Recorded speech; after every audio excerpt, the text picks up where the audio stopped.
That's kind of scary, honestly, that this week we had the Cells at Work mangaka come out about like some massive trauma in their life, only to have this week's episode have Yuuki reading Cells at Work. Now, granted, that was like a spin-off, but it still was like, that was almost scary how those two things kind of lined up there. But yeah, episode 83 of Tensura, what a really solid wrap-up for the current arc. It feels like a season finale, honestly. Now, granted, like, literally every single scene in this episode feels like it opens up the door to what's to come next, but it almost feels like this was a wrap-up and, you know, no new episode going to be next week. But yeah, there's a lot to really talk about with this week's. Where do we even start? I guess I really want to start with, yes, I'm glad at the very end Raphael said something. I was going to be so furious if it reset Rimuru, because Rimuru like, well, I'm glad that Yuuki didn't end up being a bad guy. I was like, oh God, he's really believing this. And then Raphael speaks up and I'm like, thank you, Raphael. I had a feeling with how things kind of concluded last episode that Raphael at least would figure this out. Raphael's super smart, so I'm like, you got to be able to figure this out. And yeah, sure enough, it's like, nope, the suspicion is not gone. They were not in control the entire time. Yuuki did all that stuff because they wanted to do that stuff, and I didn't tell you because you weren't going to win in the end. Did not feel that Rimuru would be able to go and defeat Mariabel. Now, it kind of insinuates there's a difficulty or some sort of threat there that would have imposed on them, but I think it was really more the fact that, at least what Rimuru says, I wouldn't have followed through. I think there is, and this has been this entire season. This entire season has been sort of Rimuru. Not that I'm sure it's going to follow through with this. It's been a lot of Rimuru realizing that he doesn't have what it takes to follow through. That he is trying to be too nice to people, that he's not doing enough to kind of put his foot down and, you know, say, this is it. I have to take action. I have to execute this. Now, he keeps saying it. Like, if I need to protect my people, I need to do this. I think even he insinuated with Yuuki, I might kill you. Like, he is doing things that insinuates that he's willing to take lives. He even said to Mariabel he was going to have to take her life. But I think there's a sense here where I guess Raphael doesn't really necessarily think that Rimuru would follow through. So either way, it's kind of a nice little eye-opening experience for him. Like, he's realizing, yeah, I have to step up. You at my side, I have a partner now, you know, and my partner's going to help me out here. I got to step it up. I need to follow through with this stuff. I need to, you know, take the next step. It's a cool little, again, aha moment for Rimuru. And again, I'm glad that Raphael said something. I'm just glad that Raphael figured it out. It's kind of more interesting the fact that Yuuki thinks that he pulled one over on Rimuru. It's nice for once having Yuuki sort of on the back step. That he thinks that he's pulled the rug out from underneath Rimuru and Rimuru doesn't know it. Something like that. But yeah, I guess we need to talk about Yuuki next. Revealing that he, in fact, did not steal greed. I kind of assumed that was going to be the case last episode. It gave an impression that he stabs Mariabel and she's like, wait, you're doing this or whatever. It implied there technically that he was chosen. But yeah, he's confirmed here with Kagali that, no, I didn't steal it. It chose me. It kind of implies that he didn't use some sort of like skill still. Like he even implies, I'm not Rimuru. He's not like that. It's just more of a fact of, I think because of his ambitions being so high, that the greed skill, that ability came inside of him and chose him to be the next like wielder of it, which gives the implication here that skills in general, or at least these ones, can choose their master. Like there's a sentience there? Question mark. I don't know. It was a little bit sketchy. It's a little bit sketchy there, but still, yeah, I'm kind of interested to see that he's didn't steal it. It's just something that chose him. Now, the more odd thing about this conversation with Kagali is getting into specifically, yeah, how Mariabel had a very reckless plan here, and I kind of had that same feeling last week. If you guys watched my video, I'm like, what was the end goal here? Like, this girl, like, why did she run down there? Was she gonna blow up the whole place and somehow survive? Like, what did she keep making all these decisions for? But no, specifically, Kagali's like, it seems kind of odd that she was this reckless. Like, she was gonna tick off Milim, gonna tick off the Storm Dragon. Like, what was the end goal here? Is that we're gonna end up destroyed? It's like, yeah, technically, she had the confidence that, you know, Luminous was gonna step up.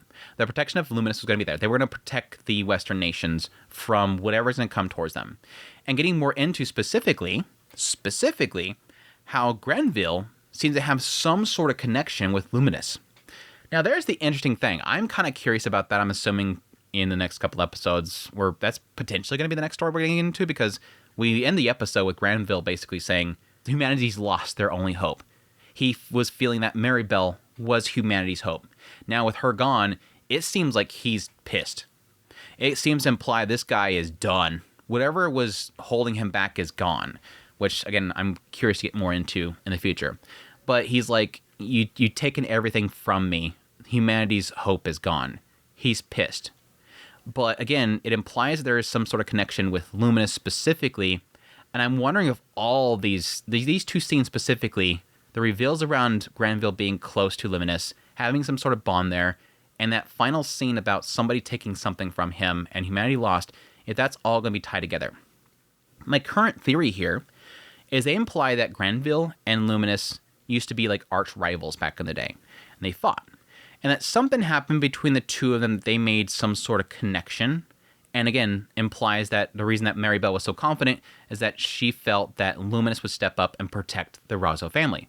Why would Luminous protect the Rosso family if they were rivals? The only thing that we really haven't gotten too much in with Luminous is specifically that woman in that chamber downstairs. I'm wondering if Granville knows who that is, or they're somehow tied together.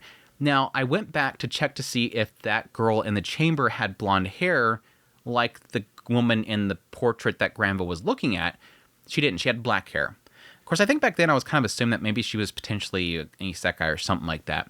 But either way, I'm kind of curious if this person in that chamber that Luminous is in love with and is trying to, be with, if she's possibly tied in with Granville in some way, or at least the two of them are tied to this person. I'd be curious. There's got to be something that makes Luminous give a rat's butt about Rosso.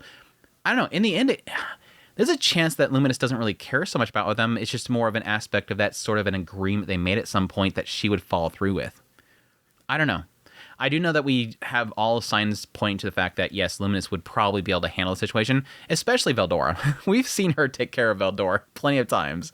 But, yeah, I'll be curious to see what comes of that whole thing, and if that's going to potentially be the next story that we're going to get into. I have technically, after watching the episode, I did go check out the key art for the next arc, and it shows Granville. So I'm certain that he's going to be a part of it. I don't think I've seen Luminous in the picture, though. So that's odd. But again, how the episode ends, I assume that Granville's going to be pissed, and he's going to be taking action now.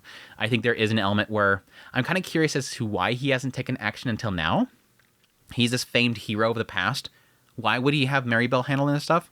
Unless he feels that he's not long for the world and wants her to do something, wants her to sort of take upon herself the future of mankind.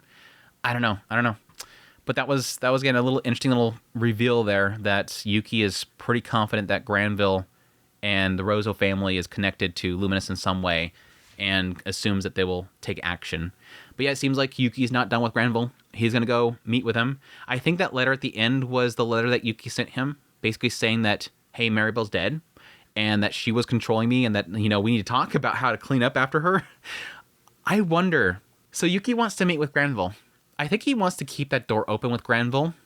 It's kind of difficult to really think that, though, because Yuuki seems to imply that he tricked Rimuru, and that he's going to put all the blame on Mariabel, and now Rimuru believes that he's completely stainless. Why would he contact Granville if that sort of implicates him again into the Rosso family? Not just Mariabel, but Granville also. My theory here is potential that Yuuki is planning to go see if he can control Granville. I think it implied that Mariabel wasn't able to control Granville, but maybe that's because she was so new at the skill and then chose not to control him. And maybe Yuuki feels that he is feeling confident enough that he can do it. I don't know. But again, interesting little reveals around Yuuki and his plans going forward. We'll see. That all said, I guess we should actually talk about the beginning of the episode. It's so funny, I talked about everything at the end of the episode, and we just need to talk about the beginning of the episode. Yes, we had a little face-off against the Chaos Dragon, or the Elemental Dragon, that's currently in fury. Milim being stuck in place the entire time, not really doing much. Rimuru coming in and saving the day, giving her an option that she can get out of it. It implies that Milim could have destroyed this dragon easily. It's just that she doesn't want to. And it seems like Rimuru doesn't want to force that upon her. And conveniently enough, didn't really have a doubt here. At some point, Rimuru ends up spotting a fragment of the soul of the elemental dragon. So he's able to actually restore it. Well, it implies that the soul itself was gone. Like, it was so corrupt that what it once was is gone. So it is implying here that he got a fragment of it, was able to put it inside of one of these pseudo souls, and then fuse it into something else to create an egg so that it can now hatch into a new being. He's able to basically make this thing rebirth, but it's not the soul in its entirety. So it will be a new thing, but it's technically the old thing, or at least a fragment of what it once was. So at least gives Milim some sort of closure without feeling like they completely destroy the dragon. So again, a lot of convenience here, but again, super OP Rimuru. Super OP Rimuru. It was interesting, though, that he sees this and then goes in there, has Milim sort of, attack it for a little while, goes inside there and finds the fragment, and Mariabel's spell is still there. Like, that corruption is still there, the greed is still there, and then at some point, oh yeah, Yuuki killed her. Oh, okay, cool, that makes it easier. That was kind of funny how that kind of lined up there, but yeah, with the whole pseudo soul and creating a new egg out of it, we get our My First Baby arc. I'd used to joke about this all the time back in the day, but there was like this period of time where we had so many harem anime coming out. And there was a joke that I used to make back then that every single of these harem anime had a My First Baby arc, where essentially the writer is not allowed to have the main character choose one of the female characters to actually have a baby with, because sure enough, we can't have them actually doing the deed. So what they would do instead was they would create a scenario where a child is created or appears that serves as a child for the harem to have a child figure. And so the moment I seen this egg, I'm like, oh, there's our My First Baby situation, and it's with Milim. Rimuru's first child is with Milim. It's crazy, right? But no, I did like the whole naming thing, because I think I caught that at the very beginning when they were telling the story about the Dragon Princess again, and it goes into the 4 true dragons, the one that has a child with a human, and this baby is then created, this dragon is created, and Milim can't give it a name. They specifically say that she's so powerful that they said that she shouldn't name things, which again sort of lines it up with Rimuru. When he first came to the world and he was so powerful, he started naming things, and it infused them with power. So with Milim being so powerful, they don't want her to name this dragon, otherwise it could infuse it with energy and potentially corrupt it. I'm assuming is the assumption there. But right here, finally giving a name, it manifests something in it, able to then, at that point, turn it into an egg. It's now named Gaia. So we'll see Gaia in the future, I'm assuming, but that wasn't, again, a little convenient, but I'm happy with it because I didn't want Milim suffering. I didn't want Milim suffering, so I'll accept it. The convenience is accepted because Milim. We'll see. We'll see what that ends up turning into, or if it's going to be another season of her running around with an egg. If she's going to run around with an egg backpack or something like that.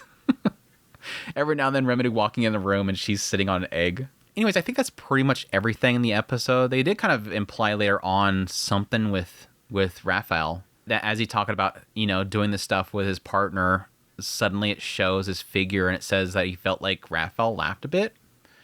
I don't know if it's insinuating a potential there of Raphael evolving again? ? I don't know. But yeah, that's my thoughts on the episode. Hope you guys enjoyed this video. As always, if you did, hit the like button down below. Until next time, you'll take care.